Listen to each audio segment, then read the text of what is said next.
para la lección de este día vamos a hablar sobre los que siguen al Cordero.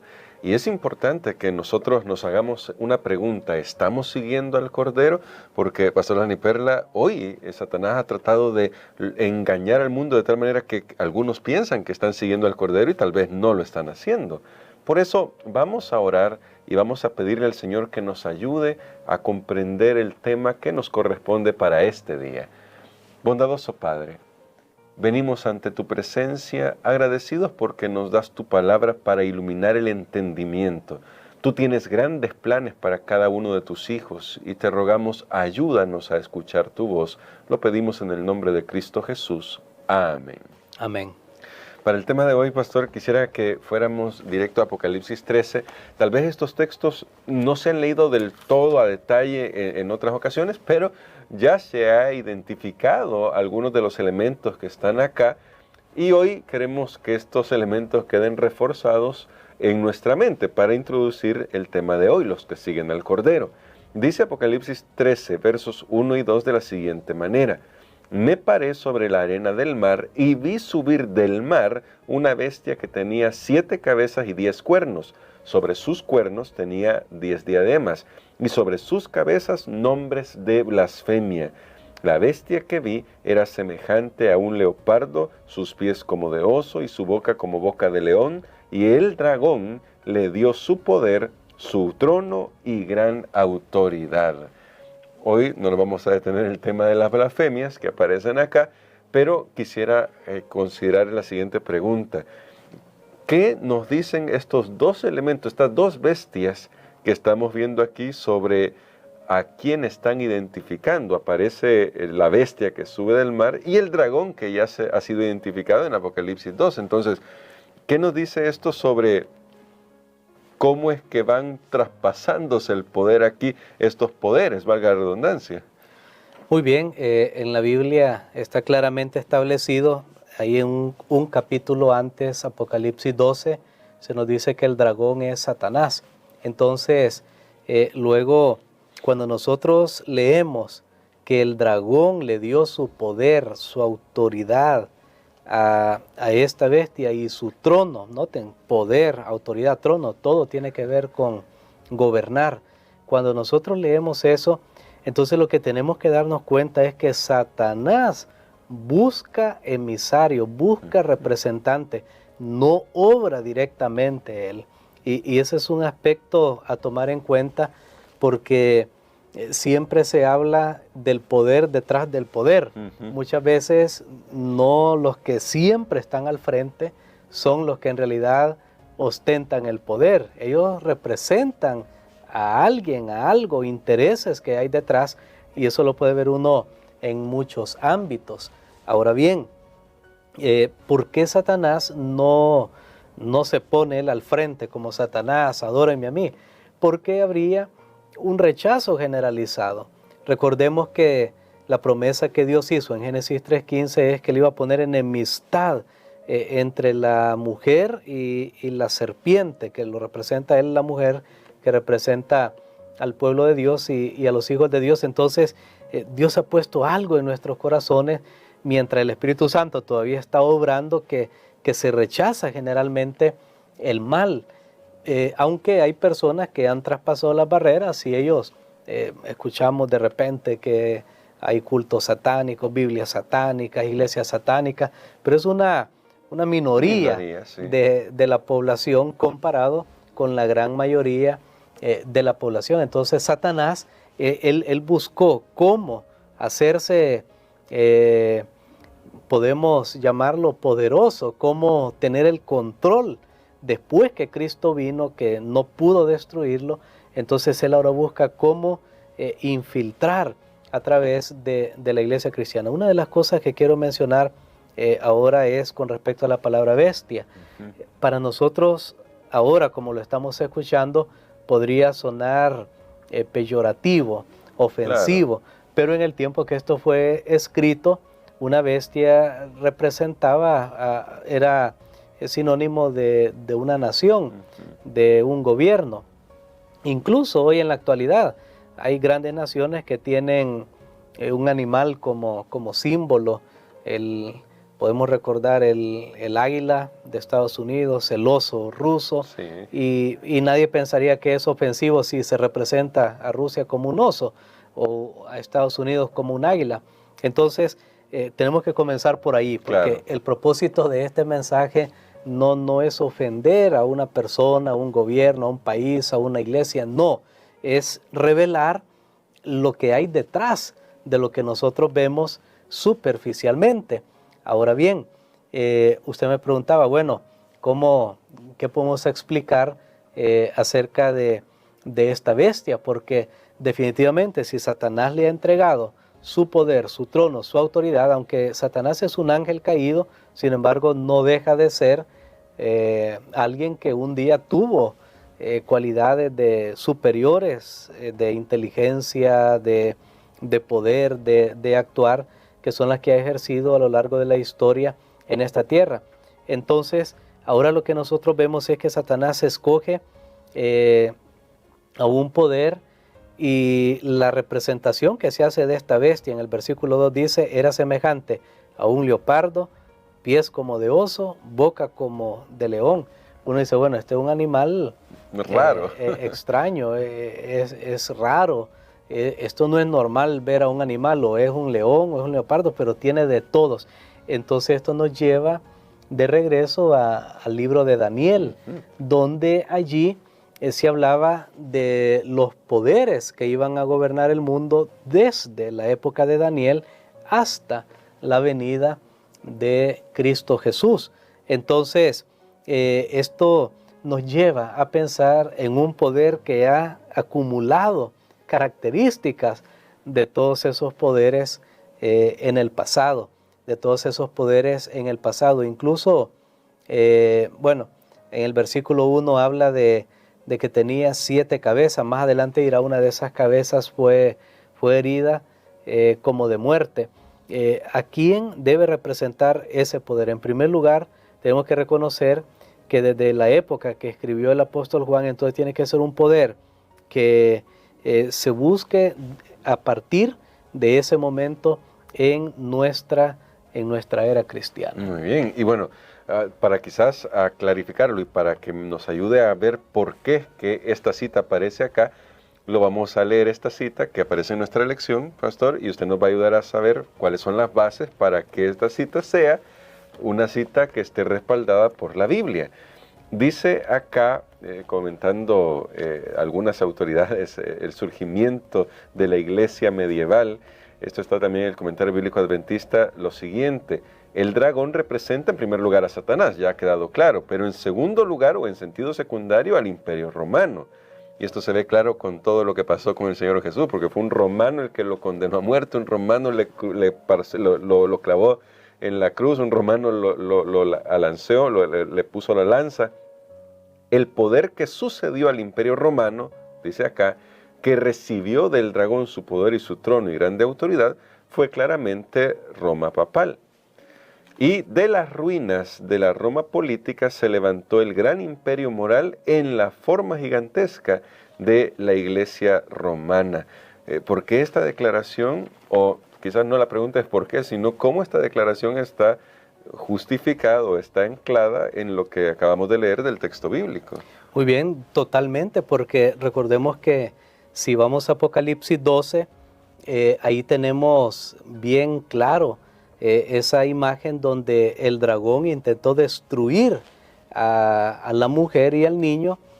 Hablaba del nacimiento de la iglesia cristiana, y obviamente la iglesia cristiana nació cuando Jesús nació. Entonces recordemos, pasó del judaísmo al cristianismo, y entonces no pudo hacerlo, y usted lo mencionaba bien claramente. O sea, ¿quién fue el que dio el edicto de que mataran a todos los niños cuando Jesús también era pues un niño?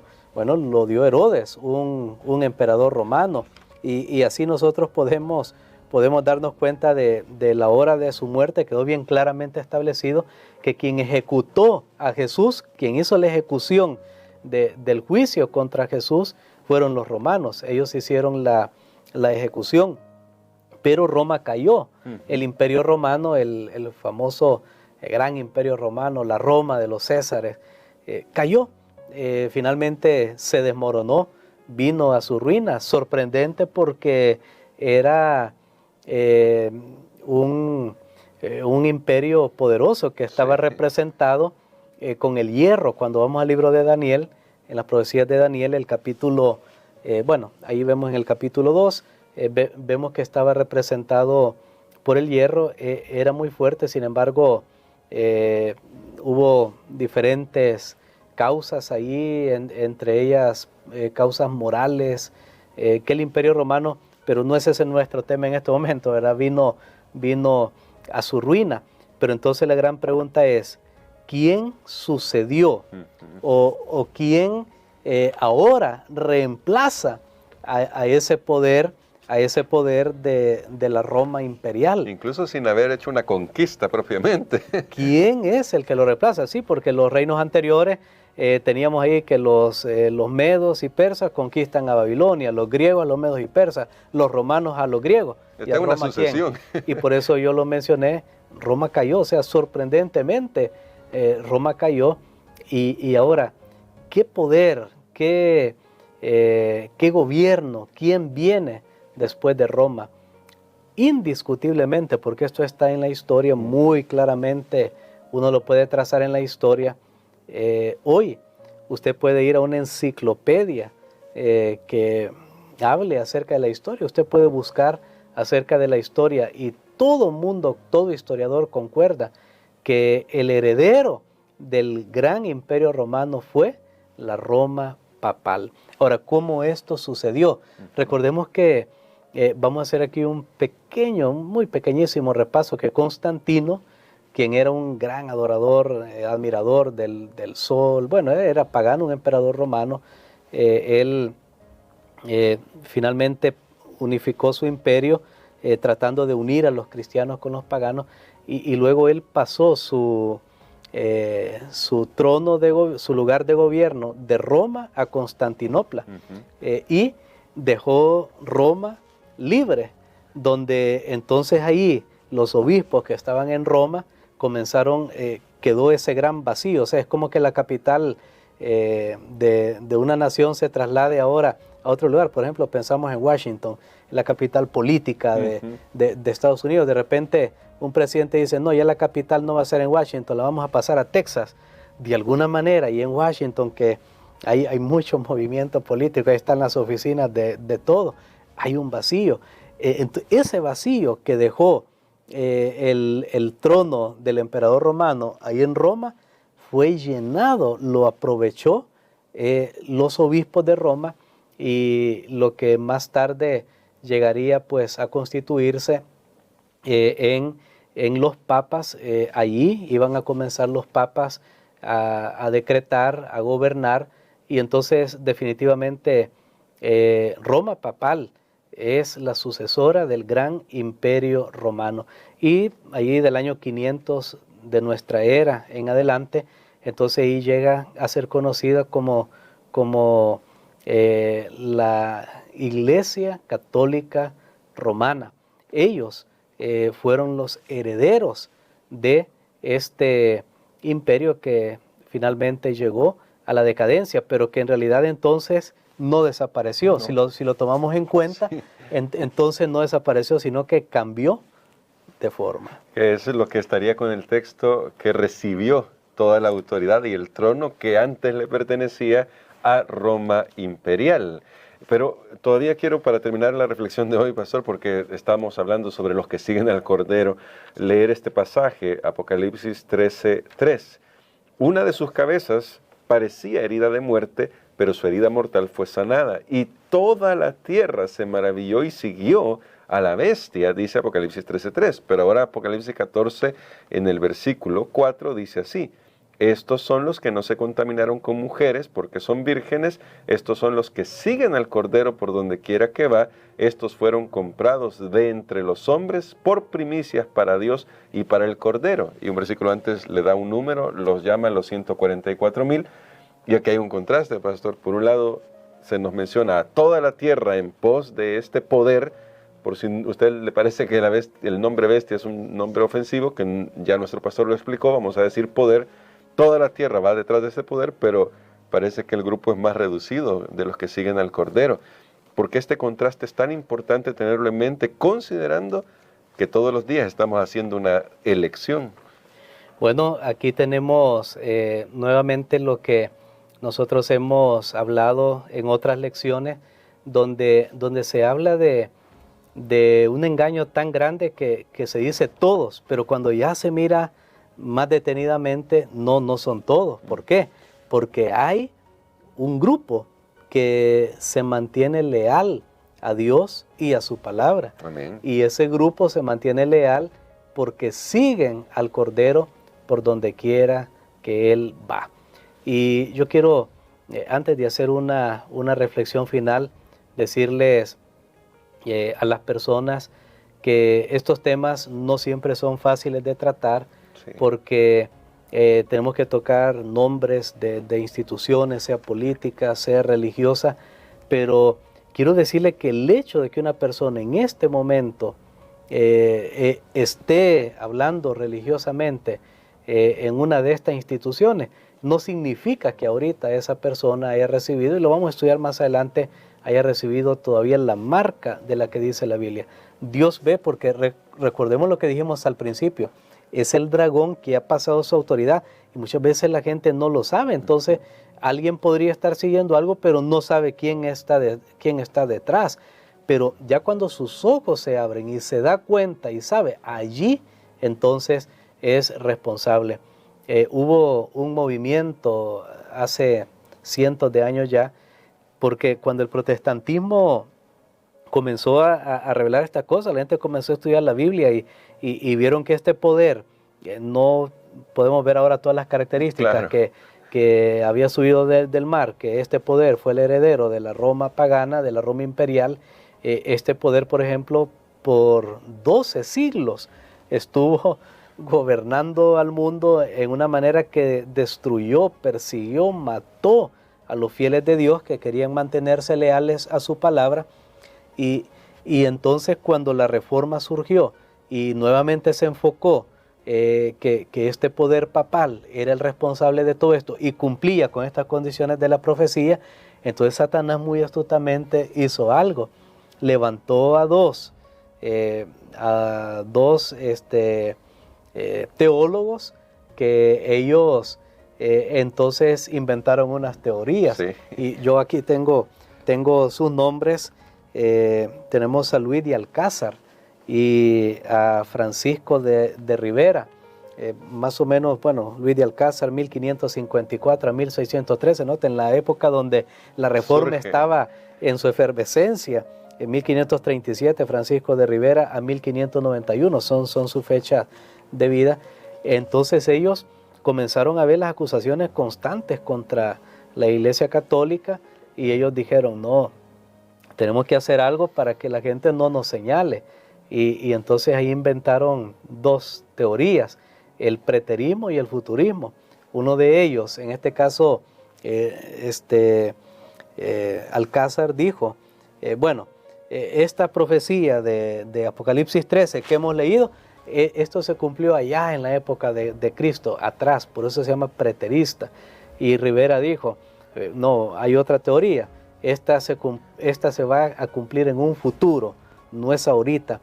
Y entonces ahora notemos algo, ¿cómo es que Dios iba a dejar justamente en más de 1000 años de persecución sin decir algo acerca de la historia de ese momento y más interesado en lo que pasó o en lo que vendría en el futuro? Claro. Entonces ahí vemos que esto fue un intento de Satanás, usó a estos sacerdotes para desviar la atención a la Iglesia Católica y sabe que lo que es más asombroso hoy es que incluso en círculos protestantes, muchos protestantes han absorbido estas corrientes porque suenan así bien profesionales, preteristas, futuristas, y han absorbido estas visiones y de esa manera se quita el foco de todo lo que sucedió a lo largo de los siglos de la historia de la Iglesia cristiana, la edad conocida como la Edad Media, la Edad Oscura, como quiera llamarle. Y nuevamente, yo sé que este tema no es un tema fácil tal vez de entender, porque probablemente alguien que nos esté escuchando puede ser parte sin saber lo que ha pasado con la historia. Y puede ser usted una persona honesta que ama a Dios, una persona que cree en Dios, que tiene valores y principios. Para usted entonces es la promesa de los que siguen al Cordero. Amén. Tenemos la oportunidad de rendir nuestras vidas a Cristo Jesús, de rectificar si tenemos creencias o prácticas que no están de acuerdo con la palabra de Dios y comenzar a seguir al Cordero donde quiera que Él va. Amén. Y queremos, pastor, que ore por nosotros, por eso, para que tomemos la decisión de seguir al Cordero, no a las instituciones, no a nuestros líderes, sino a Jesús, que es el Cordero y es nuestro verdadero pastor. Amén. Padre, te damos gracias, Señor, por la revelación de tu palabra. Esta es la revelación de Jesucristo. Y tú tienes muchas ovejas, muchas personas que no son de este redil, que tú las vas a llamar, van a escuchar tu voz y habrá un rebaño y un pastor. Ayuda para que cada uno pueda escuchar la voz del buen pastor, Señor, y podamos seguirte. Lo pedimos en el nombre de Jesús. Amén.